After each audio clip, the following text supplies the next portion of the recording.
สวัสดีครับกลับมาพบกันอีกคลิปนะฮะกับทิปทูกันพลานะครับสำหรับคลิปนี้ครับผมจะขออนุญาตมาแนะนำนะครับตัวปั๊มลมแอร์บัดขนาดเล็กแบบไม่มีถังพักรุ่น AS184 ให้เพื่อนๆได้ดูกันนะครับสำหรับเจ้า AS184 เนี่ยนะครับมันก็จะเป็นปั๊มลมแบบไม่มีถังพักนะครับตัว AS184 นี้เนี่ยนะครับมันจะมีความทนทานมากกว่าปั๊มลมมินิแอร์บัดขนาดเล็กเช่นพวก Vogue Air นะครับหรือว่าเป็นพวก KK Moon ตัวที่เป็นกล่องตัวเล็กๆนะครับเนื่องจากตัวปั๊มลม AS184 ตัวนี้เนี่ยนะครับตัวเครื่องนะครับจะเป็นมาตรฐานมากกว่านะครับแล้วก็พวกลูกสูบพวกอะไรเงี้ยนะครับมันก็จะเป็นตัวโลหะนะครับเดี๋ยวผมหยิบ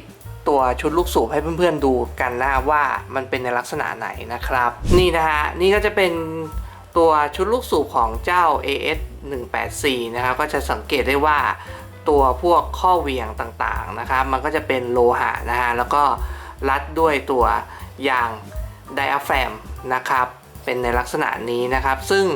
มันจะมีความทนทานมากกว่าตัว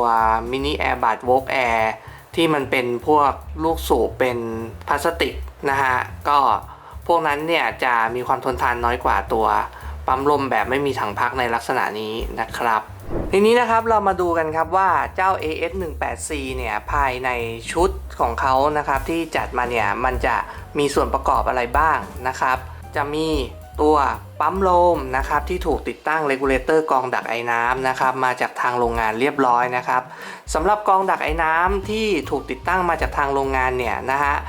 มันจะเป็นกรองระดับมาตรฐานทั่วไปนะครับก็เป็นไส้กรองแบบโลหะอัดมีประสิทธิภาพในการกรองอยู่ที่ประมาณ40ไมครอนนะครับซึ่งถ้าให้ส่วนตัวผมตีเป็นเปอร์เซ็นต์เนี่ยมันก็จะ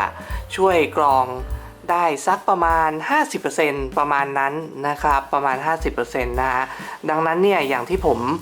เคยบอกแนะนำเพื่อนๆไปในคลิปอื่นๆนะครับว่าปั๊มลมแบบไม่มีถังพักเนี่ยข้อเสียอย่างหนึ่งที่เห็นได้เด่นชัดของเขานะครับนั่นก็คือเรื่องของไอน้ำนะครับเนื่องจากไอตัวปั๊มลมแบบไม่มีถังพักนะฮะตัวแรงดันลมเนี่ยนะครับมันจะถูกอัดออกมาจากหัวเครื่องโดยตรงนะครับไม่ได้ผ่านถังพักก่อนแล้วค่อยมากรองนะครับแล้วพอจังหวะที่เครื่องมันทำงานไปสักพักหนึ่งนะครับแล้วมันเริ่มร้อนหรืออะไรอย่างเงี้ยครับบวกกับถ้าเกิดบริเวณที่เราทำงานเนี่ยมันมีความชื้นอยู่ในระดับหนึ่งนะฮะไอน้ำนะครับมันจะมีอยู่บริเวณนี้มันจะเกิดไอน้ำขึ้นในบริเวณนี้นะครับเมื่อไอ้น้ำอยู่บริเวณนี้นะครับถูกอัดออกมาผ่านกรองซึ่งตัวกรองเริ่มต้นเนี่ยมันกรองได้ประมาณ 50% โอกาสที่น้ำนะครับมันจะหลุดออกไปตามสายลมเข้าสู่ตัวแอร์บัดเนี่ยมันก็จะค่อนข้างมีอยู่ในปริมาณหนึ่งนะฮะดังนั้นนะครับส่วนตัวผมเองเนี่ยอาจจะถ้าเพื่อนๆจะใช้ปั๊มลมในลักษณะนี้นะครับก็จะแนะนำให้ติดตั้งกรองดักไอ้น้ำเสริมนะครับไม่ว่าจะเป็นกรองดักไอ้น้ำขนาดเล็กที่มาติดตั้งบริเวณสายลมตรงนี้นะครับหรือจะเป็นกรองดักไอ้น้ำเสริมขนาดกลางในลักษณะนี้นะครับมาติดเสริมบริเวณนี้ก็ได้เช่นเดียวกันนะครับแต่ถ้าเพื่อนๆใช้งานแล้วไปสักพักนะครับรู้สึกว่าไม่ไหวแล้วนะฮะไม่ไหวจริงๆนะครับก็อาจจะเปลี่ยนชุดเรกูเลเตอร์กรองดักไอ้น้ำใหม่นะครับให้เป็นแบบคุณภาพสูงๆอย่างพวก SMC นะครับที่มีไส้กรองค่อนข้างละเอียดมากนะครับกรองในระดับพวก5ไมครอนประมาณนี้นะครับมันจะช่วยดักไอ้น้ำได้ในปริมาณที่สูงมากแล้วจะทำให้เรา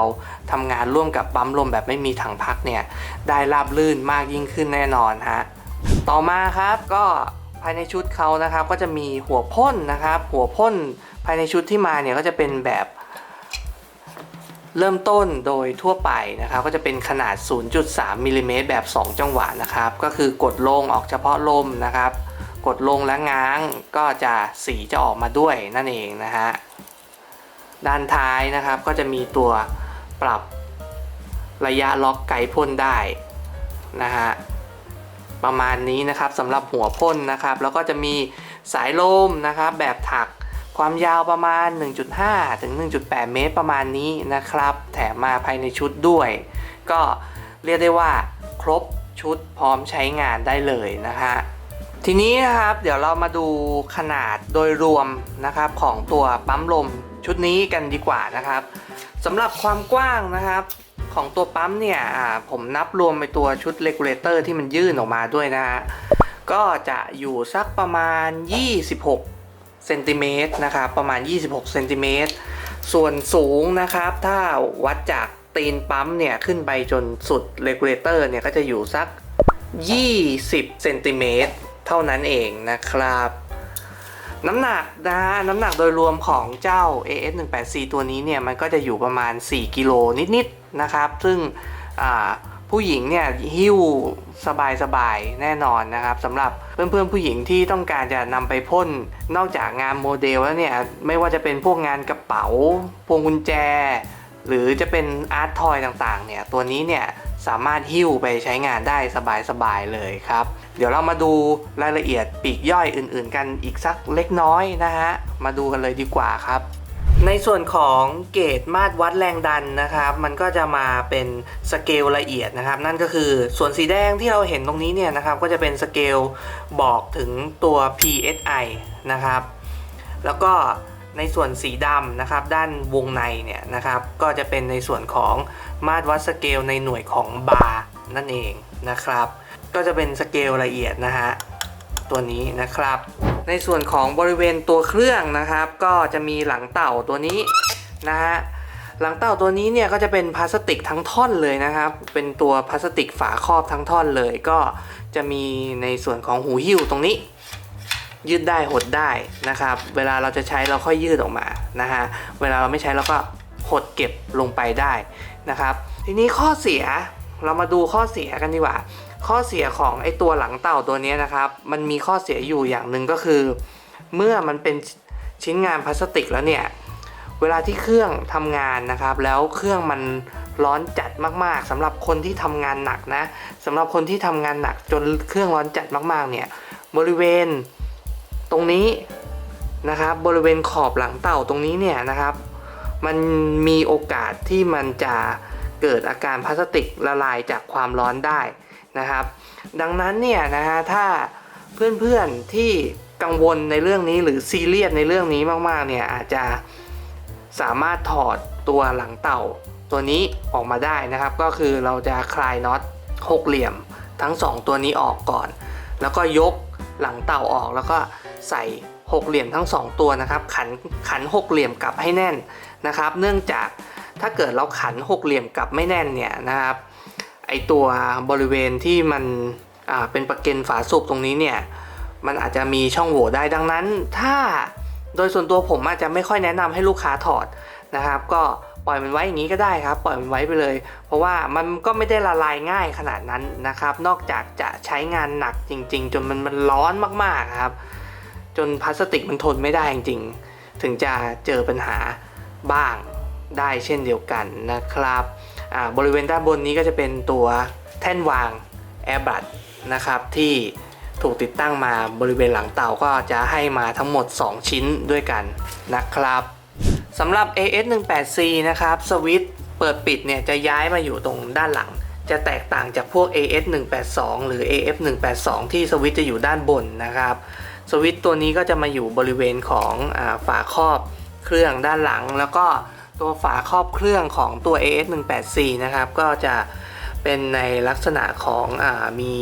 ช่องระบายอากาศมานะครับก็จะเป็นช่องซี่อย่างที่เห็นในคลิปนี้นะคะเนี่ยนะครับจะเป็นซี่ซอยๆมานะฮะแต่ตัวเครื่องเนี่ยมันจะไม่มีพัดลมระบายความร้อนติดตั้งเข้ามาภายในตัวเครื่องนะครับดังนั้นเนี่ยถ้าเพื่อนๆกังวลว่ามันจะร้อนจัดมากเกินไปหรือเปล่าก็สามารถเปิดพัดลมบ้านครับช่วยเป่าผ่านเข้าไปในบริเวณตัวเครื่องได้เช่นเดียวกันนะฮะมาว่ากันถึงการทำงานของตัวเครื่องกันบ้างดีกว่านะครับสำหรับเจ้า AS184 ตัวนี้เนี่ยนะครับมันก็จะมีระบบตัดการทำงานอัตโนมัติเช่นเดียวกับตัว 182 นะฮะก็จะเป็นสเปคเดียวกันครับก็คือระบบออโต้สตาร์ทที่3บาร์แล้วก็ออโต้สต็อปที่4บาร์นะครับก็3บาร์4บาร์เนี่ยก็หมายถึงแรงดัน โดยรวมนะครับที่เกิดขึ้นโดยรวมเนี่ยภายในตัวห้องเครื่องบริเวณนี้นะครับเมื่อแรงดันแรงอัดภายในตัวเครื่องเนี่ยแรงดันภายในตัวเครื่องเนี่ยอยู่ในระดับประมาณ4 บาร์มันก็จะตัดการทำงานอัตโนมัติ แล้วก็เมื่อที่เราใช้งานเนี่ยแรงดันมันวูบลงนะครับลงมาอยู่เหลือประมาณ3 บาร์ปั๊มมันก็จะกลับมาทำงานให้เรานะครับผมเสริมให้สำหรับเพื่อนๆที่ต้องการนำปั๊มมาตั้งบนโต๊ะที่มีความกลวงนะครับแบบเนี้ยโต๊ะทำงานผมเนี่ยมันจะด้านล่างมันจะโล่งๆโหวงๆนะฮะหรือบนโต๊ะทำงานที่รู้สึกว่ามันน่าจะลื่นนะครับก็ให้หาตัวนี้นะครับให้หาตัวนี้มันจะเป็นแผ่นบาร์แมทนะครับเป็นแผ่นยางกันลื่นของเวลาที่เขาวางพวกแก้วกาแฟทั่วไปอันนี้หลักไม่กี่10 บาทครับอันนี้ถูกมากก็หาซื้อมาสักแผ่นนะครับมาวางรองตัวปั๊มสำหรับคนที่จะวางไว้บนโต๊ะนะฮะวางรองตัวปั๊มเนี่ยมันจะช่วยหนึ่งเลยคือซับแรงสั่นของตัวเครื่องได้อีกระดับหนึ่งนะครับแล้วก็จะช่วยป้องกันนะครับไม่ให้ขณะที่เราใช้งานเนี่ยเพราะเวลาเราใช้งานเนี่ยเครื่องมันจะมีความสั่นพอมันสั่นไปเรื่อยๆเนี่ยตัวปั๊มเนี่ยมันอาจจะเดินกระเถิบจนมีโอกาสเสี่ยงที่มันจะตกโต๊ะได้ดังนั้นให้หาบาร์แมทตัวนี้นะครับมา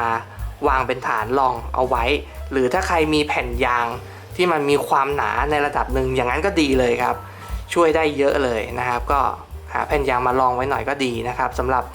ปั๊มลมในลักษณะนี้นะฮะทีนี้นะครับเดี๋ยวเรามาทดสอบดูกันดีกว่าครับว่าเมื่อเรากดพ่นแช่ค้างเนี่ยนะครับแรงลมเนี่ยมันจะออกมาเสถียรประมาณไหนนะครับโอเคครับเดี๋ยวผมขออนุญาตเปิดเครื่องก่อนนะฮะ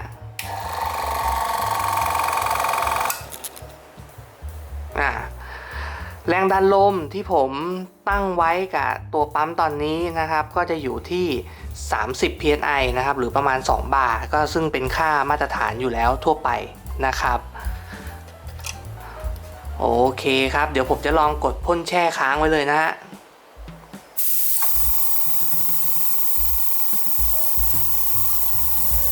ให้เพื่อนๆสังเกตที่ละอองที่ผมพ่นออกมานะครับ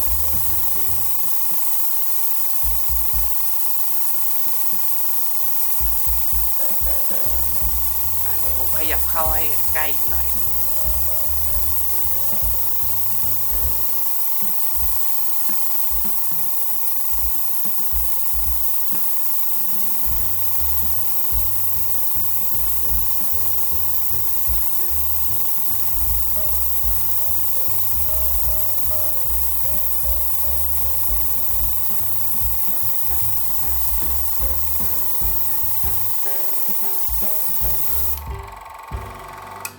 มันก็จะประมาณนี้นะครับซึ่งโดยปกติแล้วเนี่ยเราก็ไม่ได้พ่นแช่อะไรขนาดนี้อยู่แล้วนะครับปกติเราก็พ่นแค่แล้วก็หยุด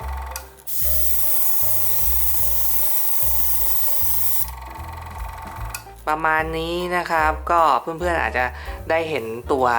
ความเสถียรแล้วก็ละอองของน้ำที่ผมพ่นออกไปเมื่อกี้นะครับโอเคครับทีนี้เราจะมาสรุปกันดีกว่านะครับว่าเจ้าชุดปั๊มลม Airbus AS18C เนี่ยจะเหมาะกับผู้ใช้งานในลักษณะไหนนะครับก็ต้องบอกว่าปั๊มลมในลักษณะนี้นะครับก็จะเหมาะกับเพื่อนๆที่ต้องการใช้งานปั๊มลมขนาดเล็กนะครับที่ราคาไม่ได้สูงมากแต่อยากได้ให้มันมีความทนทานมากกว่าปั๊มมินิแบบกล่องขนาดจิ๋วอยู่บ้างพอสมควรนะครับก็ตัวนี้เนี่ยก็น่าจะตอบโจทย์เพื่อนๆในลักษณะนี้นะครับรวมถึงเพื่อนๆที่ใช้งานนะครับไม่ค่อยหนักต้องบอกงี้เนื่องจากปั๊มลมเป็นปั๊มแบบไม่มีถังพักนะครับดังนั้นเนี่ยส่วนตัวผมเองเนี่ยจะค่อนข้างแนะนำให้หยุดพักเครื่องทุกๆสัก40 นาทีถึง1 ชั่วโมงพักสักครั้งหนึ่งก็ได้หรือใครจะลากยาวไปมากกว่า1 ชั่วโมงก็สามารถทำได้แต่ว่าในเลนส์ที่ผมพูดไปเมื่อกี้จะค่อนข้างเป็นการถนอมตัวเครื่องมากกว่านะครับ ค่อนข้างจะเป็นการถนอมตัวเครื่องมากกว่าแล้วก็สามารถใช้งานได้ครอบคลุมนะครับแน่นอนว่าปั๊มลมแบบมีถังพักเนี่ยมันดีกว่ามากพอสมควรอยู่แล้วนะครับด้วยเรื่องของความเสถียรของกำลังลมนะครับเรื่องของไอ้น้ำนะครับแล้วก็เรื่องของระยะเวลาในการใช้งานเนี่ยปั๊มลมมีถังพักเนี่ยคือตัวเรียกได้ว่าเป็นลักษณะของปั๊มลมที่เป็นตัวจบของ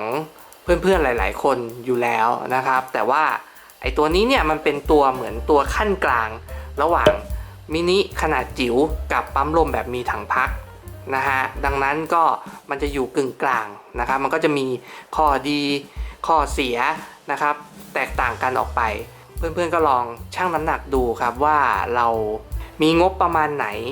ต้องการใช้งานมากน้อยขนาดไหนในระยะยาวนะครับสำหรับ AS18C เนี่ยนะครับก็สามารถใช้งานได้ครอบคลุมปกติเหมือน Airbuds ปั๊มลม Airbuds ทั่วไปนะครับไม่ว่าจะเป็นงานโมเดลนะครับอาร์ตทอยต่างๆนะฮะงานเพ้นท์พวกงานฝีมือไม่ว่าจะเป็นรองเท้ากระเป๋าเหยื่อตกปลาอะไรพวกนี้นะครับสามารถทำได้หมดเช่นเดียวกันนะครับวันหนึ่งนะครับอย่างที่ผมอธิบายไปเรื่องของกรองดักไอ้น้ำถ้าเกิดวันหนึ่งเราอาจจะใช้แค่นี้ก่อนก็ได้ยังไม่ได้เสริมกรองอะไรลองใช้ดูก่อนแล้วถ้าเกิดเจอปัญหาไอ้น้ำจนรู้สึกว่าไม่ไหวแล้วนะฮะก็จะเสริมกรองที่เล็กที่สายลมก็ได้จะเสริมกรองที่บริเวณนี้ก็ได้หรือจะเปลี่ยนชุดกรองไปทั้งชุดเลยเป็นแบบคุณภาพสูงอย่างพวก SMC เข้ามาแทนก็ได้เช่นเดียวกันนะครับก็หวังว่าเพื่อนๆจะชื่นชอบคลิปนี้กันนะครับก็ถ้าเพื่อนๆชื่นชอบคลิปรีวิวต่างๆจากทางทิปเปิลทูกันพลานะครับอย่าลืมครับกดไลค์กดแชร์และกด Subscribe Channel ของทิปเปิลทูกันพลาไว้เพื่อไม่พลาดคลิปต่างๆจากทางแอดมินนะครับสำหรับวันนี้ผมต้องขอตัวไปพักผ่อนก่อนนะครับสวัสดีครับ